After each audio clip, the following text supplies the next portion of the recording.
Heads up, this one has some weird pronunciations if I'm getting them wrong. It's not that I've not tried, I am trying to look them up, they're just not always available. Let's get into it. Alchemy is the ancient science of attempting to transform lead into gold. Alchemists also sought to create the Philosopher's Stone, which would guarantee eternal life. While none of these people have been proven to have been successful, their efforts in chemical research gave birth to modern chemistry. The names associated with alchemy in history are typically mostly men, most notably Nicholas Flamel, and yes, Harry Potter fans, that dude was totally real. However, many women were far ahead of their time and were well-accomplished scientists and alchemists in their own right. Many of the discoveries made by these female alchemists changed the course of history, even if their due credit has long been forgotten. Number 10. Hypatia. In ancient Alexandria, Egypt, a woman named Hypatia was the earliest female scientist known in all of recorded history. She studied and taught astronomy, mathematics, and philosophy. She was also distilling water. In modern times, this might seem to be simple enough, but at the time it was considered to be alchemy. Alchemists believed that distilling or boiling released the spirit or essence of a substance in order to make it more pure. We now know that this is actually true since boiling water kills bacteria, making it clean to drink. Hypatia was beautiful, elegant, and well-spoken. Many men wanted to marry her, including Orestes, who was the governor of Alexandria. Hypatia was an atheist and a pagan, and Orestes was a Christian. She claimed that she did not believe in the institution of marriage, but they remained close friends and were possibly lovers. A zealous Christian man by the name of Cyril began to rule over Alexandria, and he expelled all of the Jews from the city. Orestes tried to warn Hypatia, begging her to convert to Christianity in order to avoid persecution, but she refused. In 415 AD, Christian followers of Cyril formed an angry mob and ripped Hypatia from her carriage. They tore off her clothes and beat her naked body until she was dead. Then they ripped the limbs off her corpse and burned the body until there was nothing left. Orestes, he was devastated and rushed to Cyril's throne, demanding justice for Hypatia. Cyril did nothing, and it is likely that he is the one who ordered the men to kill her in the first place. Years later, the Catholic Church actually canonized Cyril as a saint. Number 9. Christina of Sweden. In the later 17th century, Christina of Sweden was the daughter of King Gustav II Adolf. She was an only child, so when her father died, she became queen at only 6 years old. Her father insisted that she would receive the same education as a prince. When she grew up, she was very open to new intellectual ideas and wanted Stockholm to be more like Rome, so she converted to Catholicism and lived there for some time. She had a lot of masculine features and cross-dressed as a man. She refused to get married, and she was rumored to be a lesbian. In documents kept by the Vatican in Rome, she was called a hermaphrodite, or in modern times, intersex, which means that she was born with both male and female genitals. Two alchemists named Johannes Buras and Johannes Frank approached her and explained the quest for the Philosopher's Stone. Frank was convinced that Christina was actually a part of a prophecy made by Paracelsus, a German alchemist who claimed that someday the alias Artista would be born who would help reform the intellectual world. Hermaphrodites were considered to be extremely important by some alchemists. They were seen as being chosen ones who had the power to find the Philosopher's Stone. Christina decided to listen to Frank, and she set up her own alchemy laboratory. She also collected as many rare ancient alchemy texts as she could. After years of hard work, Christina announced that she succeeded in a transmutation of creating gold, but since she was a woman, most people simply did not believe her claims. Number 8. Sophie Brahe. Tycho Brahe became a famous astronomer in the 15 to 1600s, but his sister Sophie is typically forgotten for her own scientific merit. When she was 17 years old, Sophie began working as an assistant for Tycho, who was 27 years old at the time. In 1573, she helped her brother record a lunar eclipse. He had theorized the timing of it for years, and his findings went down in history. Aside from learning astronomy from Tycho, Sophie studied classic literature, mathematics, medicine, and alchemy. When she was 19 years old, Sophie got married and had a son named Tage. Sadly, her husband died when she was only 32. Since her child was a teenager when she became a widow, she could devote all her free time to horticulture and alchemy. She also managed her late husband's family estate all on her own, making sure it remained profitable as her son's inheritance. Today, her former home is known as Trolleholm Castle. Number 7. Isabella Cortese. Secrets were in fashion during the 16th century in Italy, and writers marketed their books as divulging recipes and secrets that only a privileged few got to know. Alchemy was a popular subject, of course, since the end result promised wealth and eternal life. For the true alchemists who devoted their life to science, they called these hobbyists alchemisti ignoranti, or ignorant alchemists. Typical secret books for women were usually filled with beauty tricks and tips on how to raise children. In 1561, Isabella Cortese published a book called The Secrets of Signora Isabella Cortese. In this book, she explains the journey of her lifelong pursuit to find the philosopher's stone by traveling around Europe and studying ancient texts. In this book, she shares practical recipes like how to make perfumes, essential oils, distilled water, and how to melt metals for jewelry. The book became a huge success. She has gone down in history as being the first female alchemist or scientist to publish a book. Number 6. Marie Lozada de Gournay.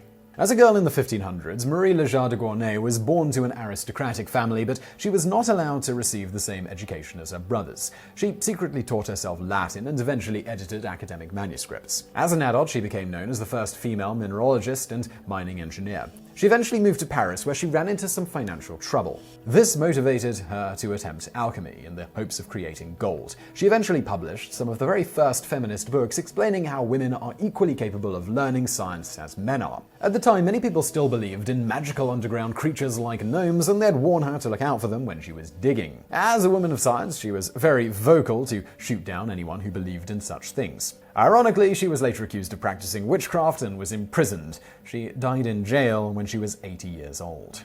Number 5. Elizabeth I.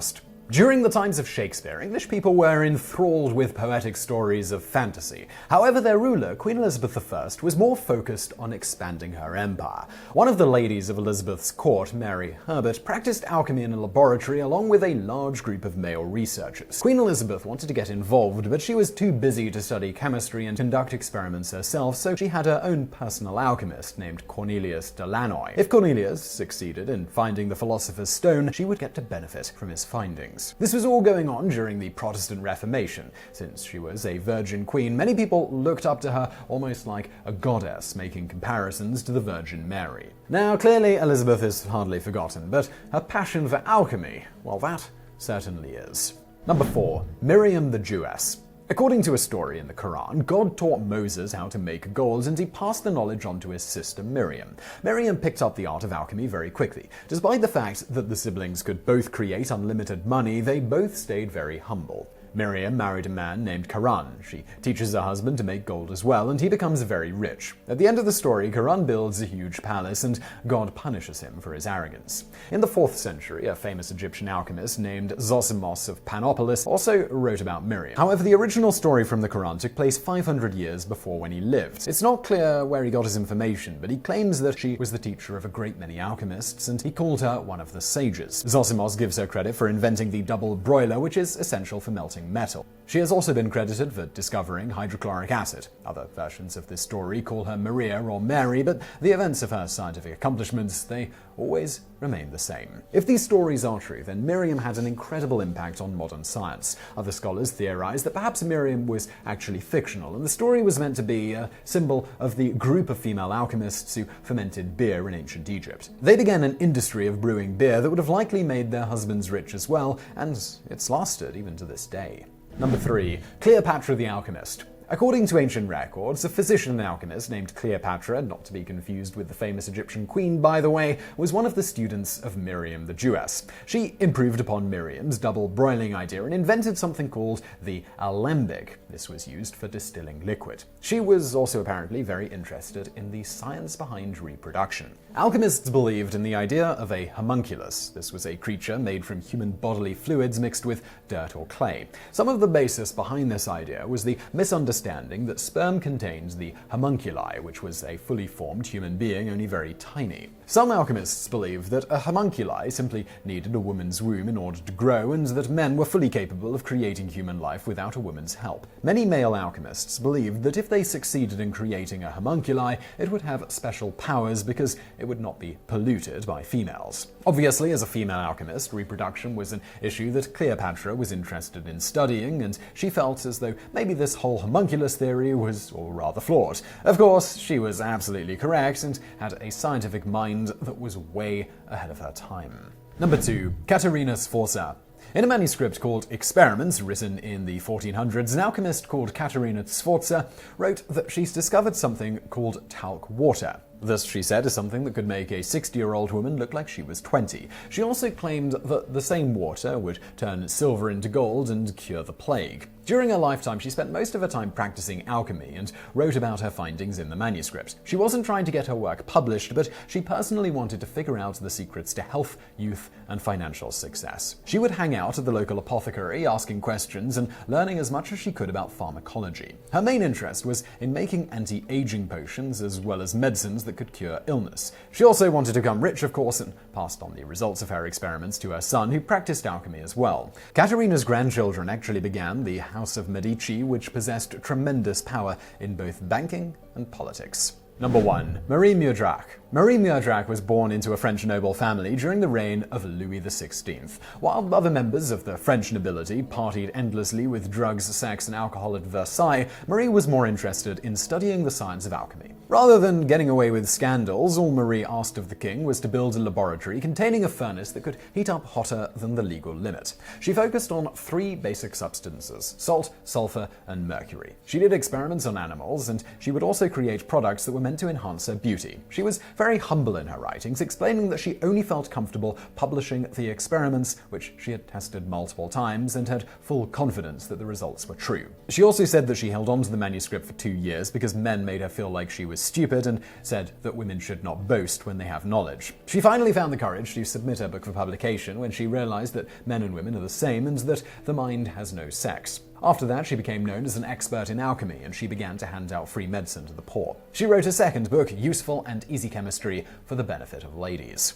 So I really hope you found that video interesting. If you did, please do hit that thumbs up button below and don't forget to subscribe. We've got brand new videos just like this every day of the week. And if you're interested in people like this, you should definitely check out my other channel called Biographics, where we dive into notable figures from history as well as the present day. So you can check that out, linked to on the screen now as well as below this video. And as always, thank you for watching.